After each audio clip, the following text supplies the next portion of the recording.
Hello friends आशा करी समस्ते भलरे थिबो। तो आज ये वीडियो रे आमे माने आपनकर जानिथिबे सब प्राय बहुत एग्जाम सिटी हो बीड हो हमर ओएसएससी सीजीएल किंबा आरआई एआरआई अमीन जे कोन से कॉम्पिटिटिव एग्जाम होना कहीं आपनकर जनरल नॉलेज किंबा जनरल अवेयरनेस ये सब आसुची। तो आज आमे तार किछि क्वेश्चन देखिबा जोटा बहुत इंपोर्टेंट आपन परीक्षा मानन पई आगु को एबे आरआई एआरआई अमीन ये सब एग्जाम आसुची आईसीडीएस। तो से बहुत इंपोर्टाट भिडियो भल देखिए देखिले बुझीपारे बहुत जदि दरकार तो मत कमेंट जनइबे मु पीडीएफ टी आपन प्रोवाइड करी यही आम गोटे सीरीज करवा जनरल नॉलेज रो जनरल अवेयरनेस रो। तो ए जो मानक बेनिफिट मिल पार आपण मैंने से शेयर करदे आप सांग मानक समस्त बेनिफिट पाइपर। तो देखिए चलते आम स्टार्ट करवा कौन अच्छे देखो। प्रथम क्वेश्चन अच्छी प्लाज्मोडियम भाइवाक्स गुप्त अवस्था 14 दिन हेले प्लाज्मोडियम फालिस्पारम गुप्त अवस्था केते दिन पचार आप प्लाज्मोडियम भाइवाक्स गुप्त अवस्था 14 दिन किंतु प्लाज्मोडियम फालिस्पारम गुप्त अवस्था केते दिन ना आम हूँ 12 दिन। एरा 12 दिन से गुप्त अवस्था रहे जानले पचार क्यों रोगटी बीजाणु द्वारा संक्रमित होता है। बीजाणु माने बैक्टेरिया आमर बैक्टेरिया द्वारा क्यों रोगटी संक्रमित होता है। क्यों रोगटी आमर प्लेग रोग। तापर अच्छी विटामिन ए अभाव में क्यों रोग होता है। विटामिन ए अभाव क्यों रोग होता है ना विटामिन ए अभाव में आमर अंधार कणा रोगटी होता है बुझे। तार पचार मारास्मस रोग आमर मारास्मस रोग रे क्यों लक्षणटी प्रकाश पाई था। क्यों रोगटी क्यों लक्षण प्रकाश पाई था ना मारास्मस रोग रे आमर बहुत भोक लगे बुझे बहुत भोक लगे। तापर देखो एम मध्य क्यों रोगटी प्रत्यक्ष संस्पर्श व्यापे ना माने पाखापाखि आसिले ये रोगटी व्यापे ना क्यों रोगटी से पचार ए काछु बी कुंडिया सी बसंत डी अंधार कणा। ये काछु आप जानते पाखापाखि संस्पर्श आसिले व्यापीब कुंडिया बसंत ये सब से अंधार कणा रोगटी सेमती नहीं एटा कौटा हो ना अंधार कणा रोग। तेणु पचार जल को केते समय पर्यंत फुटाइले से बैक्टेरिया मरी जाए केते समय ना आम 10 मिनिट ना पिला माने 10 मिनिट समय आम गोटे जल को फुटाइबा तो से बैक्टेरिया सब मरीजे बुझे। देखते निम्नलिखित मध्य क्योंटे विटामिन ए थाए। विटामिन ए क्यों थाए आम विटामिन एटा क्यों थाए ना आम गाजर रे थाए बुझे। पिजुली तो विटामिन सी थाए किंतु आम विटामिन ए पचार जेहेतु विटामिन एटा क्यों थे ना गाजर रे थाए बुझे। क्यों विटामिन अभाव बेरी बेरी रोग हुए। बेरी बेरी रोग क्यों विटामिन अभाव हुए ना आम विटामिन बी अभाव आम बेरी बेरी रोगटा होता है बुझे। क्यों विटामिन अभाव अंधार कणा रोग हुए। क्यों विटामिन अभाव मुझे कहली विटामिन ए अभाव अंधार कणा रोग हुए तमें विटामिन ए हम ये बुझे।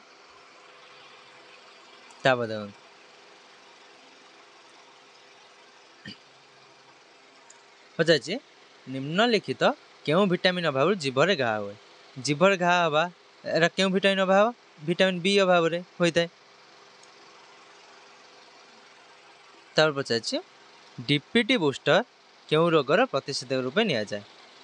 डीपीटी बूस्टर क्यों रोग ना आमर डिप्थेरिया लहराकाश एवं टिटानस या द्वारा ये रोगर प्रतिषेधक रूपे आमर नि जाए बुझे।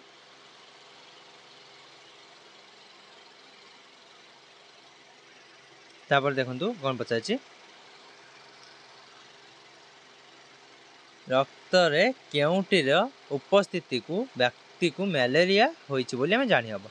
ए आरबीसी रे मशार लार्भा थिले ना बी मशार अंडा थिले ना रक्त रे फाटी थिबा लिवर कोष ना आरबीसी रे प्लाज्मोडियम। तो कौटा हम ना आमर आरबीसी रे प्लाज्मोडियम प्लाज्मोडियम भाइवाक्स होछि आमर कोन मैलेरिया रोगर भूताणु जेहेतु सेटा आमर एटा कोन हम ना आरबीसी रे प्लाज्मोडियम थिले आमर जानिबा कि व्यक्ति मैलेरिया होइछि बुझिले। पचार कौन ना परस्पर संपर्कित शब्द ग्रुप टी बाछन लौह मैलेरिया एमोनिया रक्त, लोह हिमोग्लोबिन, एमोनिया सॉरी एनीमिया अँला। तो मशा डेंगू लोह गुड़, मशा मलेरिया एनीमिया लोह। ये देखो कौन हम ना जब लोह लोह मान रक्त, रक्त कौन था मलेरिया, रक्त में कौन हिमोग्लोबिन था। तो एनीमिया एनीमिया का ये अँला। तो यहाँ कौन हम ना करेक्ट आंसर हो बुझे। देखो हाँ ये देखो ये देखो रक्त रे क्यों उपादानटीर परिमाण बढ़ीगले कामल नामक रोग होता है। क्यों उपादान ना आमर प्रथम देखो ए ऑप्शन कौन देती RBC, B bilirubin, C WBC, D thrombin. RBC WBC thrombin ये तो आम रक्तर उपादान एम बढ़िले कि ये किसी प्रोब्लेम ना किंतु बिलीरुबिन यहीटा जो आमर यहाँ द्वारा यहीटा बढ़ीगले आम कामल नामक रोग होता है जानले। तापर कौन देती देखो कामल रोग में परिस्रा हलदिया होबार कारण कौन ए कहली ना बिलीरुबिन। जड़े रोगी हेपाटाइटिस ए रोग आक्रांत यार कौन परीक्षा कले ता संपूर्ण भाव हेपाटाइटिस ए भूताणुमुक्त थी माने एटा आम कौन परीक्षा कले आम जापर ये कौन ना परिस्रा परीक्षा कले। तापर देखो कौन देती रक्त रे कौन थिले ता हेपाटाइटिस हेपाटाइटिस बी बाहक बोली आम जापर कौन ना ऑस्ट्रेलिया एंटीजेन बुझे। ऑस्ट्रेलिया एंटीजेन थिले आम जाना। तब देखिए आमर मलेरिया संक्रमित रोगीर रक्त रे कौन रही है प्लाज्मोडियम पुरुष गैमेटोसाइट और स्त्री गैमेटोसाइट यहाँ करेक्ट आंसर हम आम गैमेटोसाइट थाए व्यक्तिर रक्त रे। तब हम पचारे जख्मा और हईजा निम्नलिखित क्या द्वारा व्यापे। जख्मा हईजा ये सब आप जानते हैं माछी द्वारा व्यापी थाए माछी द्वारा हेब। तापर देती आमर निम्नलिखित क्यों विटामिन के थाए ऑप्शन देती बंधाकोबी, सजना शाग, टमाटो, अँला। तो करेक्ट आंसर आम कौन हो बंधाकोबी। बंधाकोबी आम विटामिन के थाए बुझे। तापर देखो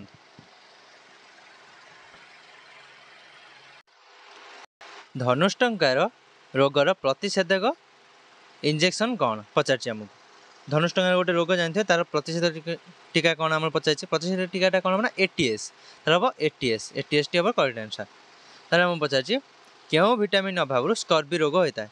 स्कर्वी रोग आम जानते हैं विटामिन सी अभाव होता है कारण विटामिन ए अभाव आम अंधार कारण बी बेरीबेरी डी ये अभाव आम रिकेटस आ ऑस्टियोमालेसिया होता है। तो सी विटामिन सी अभाव स्कर्वी रोग होता है बुझे।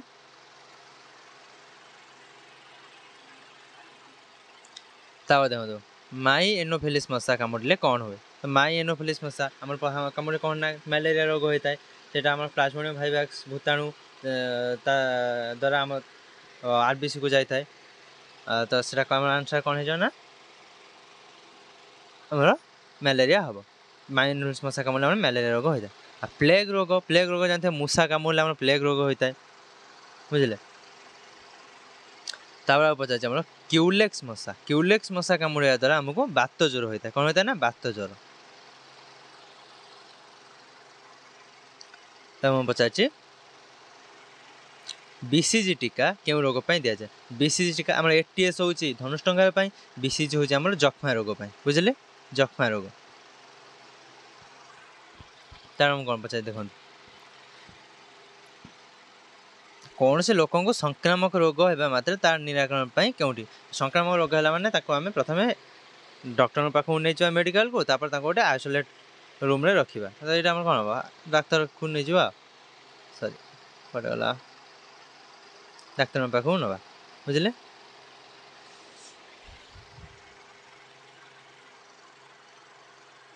यहाँ तुम बीसीजी टीका तार हम पचार जन्मर 10 वर्ष शिशु को क्यों रोगर प्रतिषेधक टीका दि जाए। जन्मर 10 वर्ष आम क्यों आम कौटा दि जाए ना धनुष्टंकार रोगर प्रतिषेधक टीकाटा दि जाए बुझे। से कौन ना एटीएस टीका जानले। तापर आमको कौन पचारि देखु धनुष्टंगा रोगर प्रतिरोध ପାଇଁ କ୍ଷତ ହେବାର କେତେ ଘଣ୍ଟା ମଧ୍ୟରେ ଏଟିଏସ୍ ଇଞ୍ଜେକ୍ସନ୍ ନେବା ଦରକାର ହୋଇଥାଏ କେତେ ଘଣ୍ଟା ଆମର କେତେ ଘଣ୍ଟା ମଧ୍ୟରେ ସେ ଯେଉଁ ଧନୁଷ୍ଟଙ୍ଗାର ରୋଗଟା ଆମର ଧର କ୍ଷତ ହେଲା ଧନୁଷ୍ଟଙ୍କା ରୋଗର ପ୍ରତିରୋଧ କରିବା ପାଇଁ ଆମେ କେତେ ଘଣ୍ଟା ଭିତରେ ସେ ଏଟିଏସ୍ ଇଞ୍ଜେକ୍ସନ୍ଟି ନେବା କେତେ ଘଣ୍ଟା ନା ଆମର 24 ଘଣ୍ଟା ଭିତରେ ଆମେ ନେବା ବୁଝିଲେ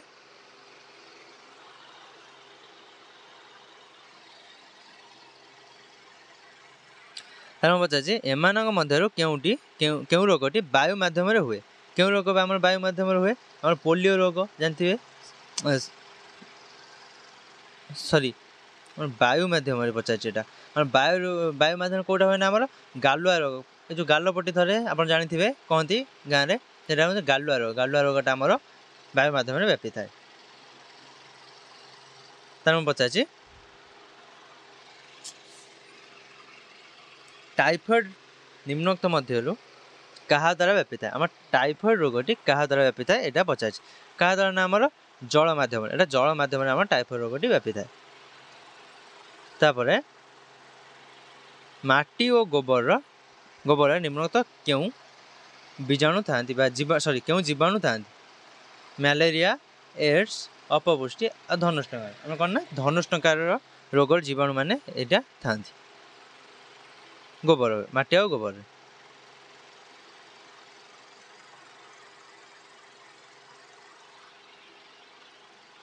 निम्नोक्त मध्यरु केउटी जलातंक रोगर उत्स जानते आम कुकुर कामुड़े कुकुर बिलुआ ये सब कामुड़े आमको जलातंक रोग होता है बुझे तार पचार आमको निम्नोक्त क्यों विटामिन स्त्री मानकर बंध्या दोष नाश करे क्यों विटामिन आमर बंध्या दोषटा स्त्री मानक नाश कर क्योंटा ना विटामिन ई आमर पचार क्यों रोग पाई आदौ चिकित्सा व्यवस्था नहीं कि निर्दिष्ट औषध ना आप जानते एवं अवश्य से रोगटी होनी आम आगुरी बहुत होता से रोगटी नाम हूँ बसंत रोग कौन चिकित्सा व्यवस्था ना कि निर्दिष्ट औषध ना तार आमर सॉरी हाँ यहाँ आम बसंत रोग सरी बसंत रोग बसंत रोग टीका अच्छी आम जलातंक रोग निर्दिष्ट चिकित्सा व्यवस्था कि औषध ना तार पचार क्यों भूताणु जनित रोगी को फ्लू रोग आक्रांत बोली कह जाए और क्यों भूताणु जनित ना आम इनफ्लुएंजा भूताणु ए द्वारा जोटा आम व्यापी था रोगटी आम कहवा ना ये रोगी को फ्लू रोग आक्रांत बोली आम कहवा तार पचार जक्ष्मा रोग क्या मध्यम व्यापी थाए यहाँ आम क्या मध्यम वायु मध्यम व्यापी थाए जक्ष्माटी जानले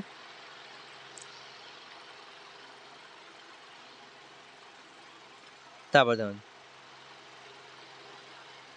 आमर पचार जक्ष्मा गला आम टाइफॉइड रोग क्या मध्यम व्यापे ना आम टाइफॉइड रोगटी आमर जल मध्यम व्यापे आ हाड़फुटी रोग आम हाड़फुटी रोगटी वायु और संस्पर्श वायु द्वारा व्यापी था और संस्पर्श आसले आम हाड़फुटी रोगटी व्यापी था तार पचार आमको किए मिलमिला रोग सृष्टिकारी अणुजीव मिलमिला रोग सृष्टिकारी अणुजीव आमको पचार किए ना आमर मिलमिला रोग किए सृष्टि करे यहाँ आम भूताणु द्वारा सृष्टि होता है माने भाइरस जान पचार किए मलेरिया ज्वर सृष्टिकारी अणुजीव यहाँ आम किए ना भाइरस द्वारा ये रोगटी व्यापी थाए माने भूताणु आम मलेरिया रोगटा सॉरी मलेरिया रोगटा आमर आदि प्राणी माने आमोबा आम धर प्रोटिस्टा जो प्रोटिस्ट से द्वारा यहाँ व्यापी थाए ये होती आमर मलेरिया ज्वर सृष्टिकारी अणुजीव बुझे तापर देखो कौन दी किए मलेरिया ज्वर उपजाऊा आदि प्राणी बाहक हम जानते माई एनोफिलिस मशा द्वारा ही आमको कामुड़े आम मलेरिया होता है तो तार बाहक किए हम माई एनोफिलिस मशा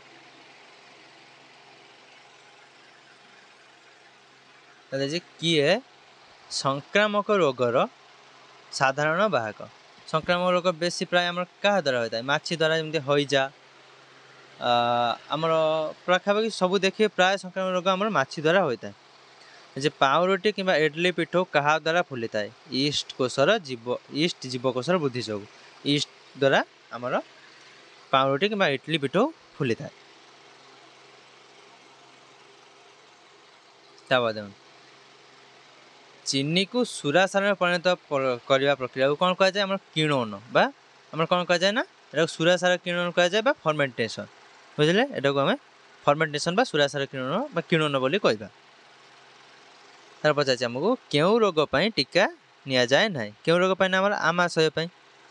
ବୁଝିଲେ, ତାପରେ ମୁଁ ପଚାରିଛି କେଉଁଟି ଯବକ୍ଷାରଜାନ ନିବନ୍ଧନ କରିଥାଏ? ଆମର ଜାଣିଥିବେ ଯବକ୍ଷାରଜାନ ନିବନ୍ଧନ କିଏ କରେ? ଆମର ନୀଳହରି ଶୈବାଳ ବା ଆମର କ'ଣ କହନ୍ତି ବ୍ଲୁଗିନ୍ ଆଲଗି, ଏମାନେ ଆମର ଯବକ୍ଷାରଜାନ ବିବନ୍ଧନ ବା ନାଇଟ୍ରୋଜେନ ବିବନ୍ଧନ କରନ୍ତି।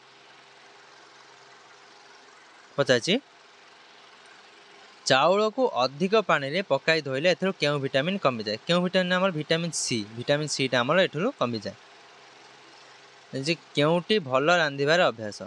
ପନିପରିବାକୁ କାଟିବା ପୂର୍ବରୁ କିଛି ସମୟ ସୂର୍ଯ୍ୟକିରଣରେ ରଖିଦେବା, ପନିପରିବାକୁ କାଟି ଭଲ ରକମ ଧୋଇବା, ପନିପରିବାକୁ ଆଗେ ଭଲ କରି ଧୋଇବା ପରେ କାଟିବା, ବୀଜାଣୁ ମାରିବା ଉଦ୍ଦେଶ୍ୟରେ ପନିପରିବାକୁ ଆଗେ ଅତ୍ୟଧିକ ଗରମ ପାଣିରେ ଧୋଇଦେବା। ଆମେ ପ୍ରଥମେ କ'ଣ କରିବା ନା ଆଗେ ଭଲ କରି ପନିପରିବାକୁ ଧୋଇବା, ତାପରେ ଆମେ କାଟିବା। ତ ଅପସନ୍ ସିଟା ଆମର କରେକ୍ଟ ଆନ୍ସର ହେଇଯିବ।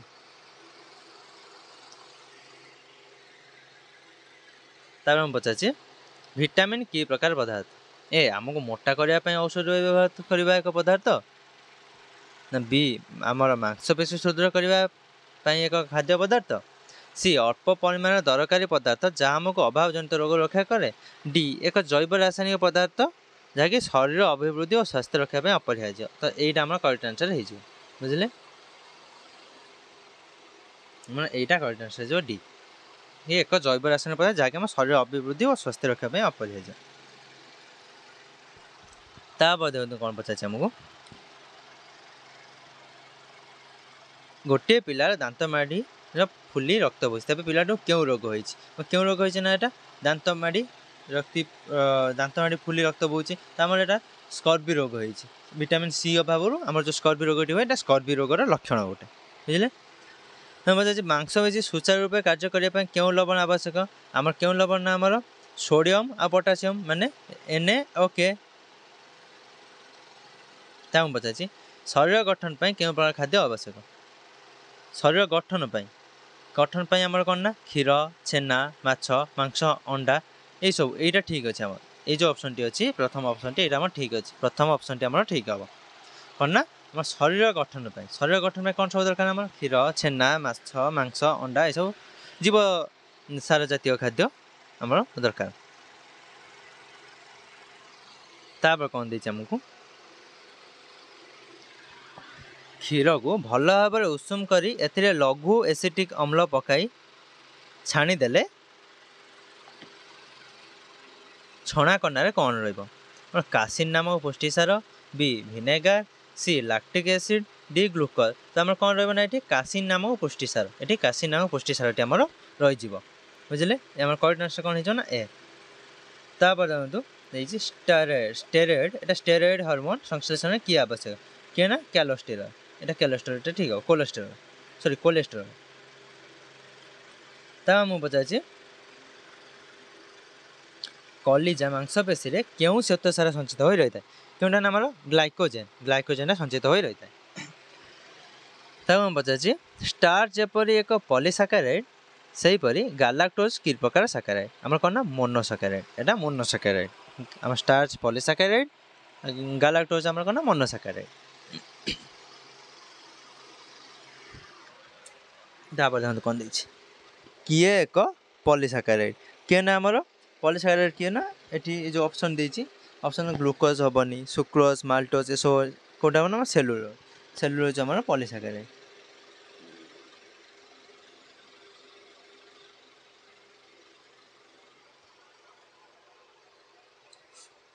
ତାପରେ ମୁଁ କ'ଣ ଦେଇଛି ଦେଖନ୍ତୁ କେଉଁଟି ମୋନୋସାକାରାଇଡ୍ ନୁହେଁ? ମୋନୋସାକାରାଇଡ୍ ନୁହେଁ କେଉଁଟା? ଆମର ଗ୍ଲୁକୋଜ୍ ମୋନୋସାକାରାଇଡ୍, ଫ୍ରୁକ୍ଟୋଜ୍ ମୋନୋସାକାରାଇଡ୍, ଗାଲାକ୍ଟୋଜ୍ ମୋନୋସାକାରାଇଡ୍, ସୁକ୍ରୋଜଟି ଆମର ମୋନୋସାକାରାଇଡ୍ ନୁହେଁ। ତା ଆନ୍ସର୍ କ'ଣ ହେଇଯିବ? ଆମର ସୁକ୍ରୋଜ୍। ବୁଝିଲେ, ତାପରେ ଦେଖନ୍ତୁ କ'ଣ ଦେଇଛି ସ୍ତନ୍ୟଦାତ୍ରୀ ମହିଳାର ସ୍ତନରେ କ୍ଷୀର ଅଧିକ ହେବା ପାଇଁ କ'ଣ ଆବଶ୍ୟକ? ତ ଆମର କେଉଁଟା ଆବଶ୍ୟକ ନା ଆମର ଅଧିକ ଆବଶ୍ୟକ ଗ୍ଲୁକୋଜ୍ ଓ ଗାଲାକ୍ଟୋଜ୍। ଏଇ ଦୁଇଟି ବେଶୀ ଦରକାର। ଏଇ ଦୁଇଟି ବେଶୀ ହେଲେ ଆମର କ୍ଷୀର ଅଧିକ ହୋଇପାରିବ। ବୁଝିଲେ। ଯେ 100 ଗ୍ରାମ ଶ୍ଵେତସାର ଖାଇଲେ ଆମ ଶରୀରକୁ କେତେ ଶକ୍ତି ମିଳିପାରିବ? କେତେ ମିଳିପାରିବ ନା ଆମର ପ୍ରଥମେ 4000 କ୍ୟାଲୋରୀ ନା 9000 କ୍ୟାଲୋରୀ ନା 4 ଲକ୍ଷ କ୍ୟାଲୋରୀ ନା 9 ଲକ୍ଷ କ୍ୟାଲୋରୀ। ତ କେତେ କ୍ୟାଲୋରୀ ଆମର ମିଳିବ ନା ଏଠି 4 ଲକ୍ଷ କ୍ୟାଲୋରୀ ମିଳିବ। ବୁଝିଲେ 4 ଲକ୍ଷ କ୍ୟାଲୋରୀ। ତ 100 ଗ୍ରାମରେ ଆମର 4 ଲକ୍ଷ କ୍ୟାଲୋରୀ ମିଳେ। ଜାଣିପାରିଲେ। ତା କଥା କ'ଣ ଦେଇଛି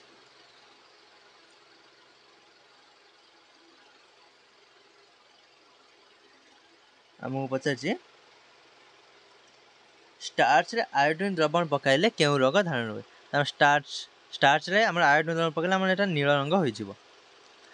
କେଉଁ ଭିଟାମିନଟି ସ୍ନେହସାର ଜାତୀୟ ଖାଦ୍ୟ ପଦାର୍ଥରୁ ମିଳେ? ସ୍ନେହସାର ଜାତୀୟ ଖାଦ୍ୟ ପଦାର୍ଥରୁ ଆମର ଭିଟାମିନ ବିଟି ମିଳେ। ବୁଝିଲେ। ତାପରେ ପଚାରିଛି ଆମକୁ କେଉଁ ଭିଟାମିନ ସ୍ନେହସାର ଜାତୀୟ ଖାଦ୍ୟ ପଦାର୍ଥରୁ ମିଳିପାରିବ? ବି ମିଳିବ ଆମର ଭିଟାମିନ ସ୍ନେହସାର ଜାତୀୟ ବି ମିଳେ। ଏଠି ଆଉ ଗୋଟେ ମିଳିବ କ'ଣ ଆମର ଇ ମିଳିବ। ଇ ମଧ୍ୟ ଆମର ମିଳିବ। ବୁଝିଲେ। ତାପରେ ଆମେ ପଚାରିଛି ଏଇଟା ଦେଖନ୍ତୁ କେଉଁ ଖାଦ୍ୟ ଦ୍ରବ୍ୟରୁ ଅଧିକ କ୍ୟାରୋଟିନ୍ ଆମର କେଉଁ ଖାଦ୍ୟରୁ ଅଧିକ ମିଳେ? କେଉଁଟା ଆମର ସବୁଜ ପନିପରିବା ଯେକୌଣସି ପନିପରିବା ହଉ ଆମର ସେଥିରୁ ଆମର ସବୁ କ୍ୟାରୋଟିନ୍ ମିଳିବ। ବେଶୀ କ୍ୟାରୋଟିନ୍ ମିଳେ। ବୁଝିଲେ। ତେଣୁ ପଚାରିଛି କେଉଁଟି ଆମ ଭିଟାମିନ ଏ ର କାର୍ଯ୍ୟ ନୁହେଁ? ଭିଟାମିନ ଏ ର କାର୍ଯ୍ୟ ନୁହେଁ କୋଉଟା ହବ? ଭିଟାମିନ ଏ ର କାର୍ଯ୍ୟ କ'ଣ ସବୁ? ମାନେ ଆମର ଆଖିକୁ ସୁସ୍ଥ ରଖିବା ଆଉ ଆମର ଶରୀର ବୃଦ୍ଧି ଓ ବିକାଶରେ ଏଟା ବି ମଧ୍ୟ ସେଇ ଭିଟାମିନ ଏ ର କାର୍ଯ୍ୟ। ଏ ପଚାରିଛି ଆମର ଭିଟାମିନ ଏ ର କାର୍ଯ୍ୟ ନୁହଁ କୋଉଟା? ତ ଏଇଟା ବୋଧେ ଗୋଟେ ରହିଯାଇଛି। ଏଇଟା ତମମାନଙ୍କ ପାଇଁ ଗୋଟେ କାମ କରନ୍ତୁ, ହୋମୱାର୍କ ରହିଗଲା।